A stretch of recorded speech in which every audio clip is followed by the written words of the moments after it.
আবৃত্তি করছি কবি মনসুর আহমেদের কবিতা লজ্জা। এই রাষ্ট্র কি আপনার বাপদাদার? না, এই রাষ্ট্র আমাদের পূর্বপুরুষের। কোনো করুণা নয়, দীর্ঘ 9 মাসের যুদ্ধ আর এক সাগর রক্তের বিনিময়ে কেনা। বেইনেট আর জলপাই রঙের ট্যাঙ্কে মিশে আছে 14 পুরুষের সংগ্রামী ইতিহাস। আমাদের বাবারা টাকা কষে দিচ্ছেন ট্যাক্স, তারা এক একজন অভাবগ্রস্ত দিনমজুর। আপনার দামি গাড়ি আর বড় প্লেট বাসা রক্তে ভেজা সুগন্ধি ঘামের দামে কেনা। সচিবালয় থেকে থানার মুন্সি পর্যন্ত চিবিয়ে খাচ্ছে ঘুষের টাকা।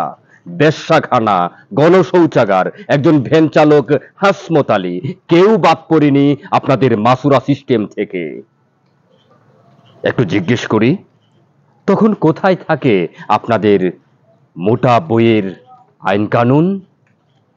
একজন ডিসি যখন নিজ কার্যালয়ে আমোদ ফুর্তি করে অথবা মধ্যরাতে সশস্ত্র দলবল পাঠিয়ে একজন সাংবাদিক পিঠায়, তখন কোথায় থাকে সংবিধানের বলিয়া উড়ানো কথার ফুলকি?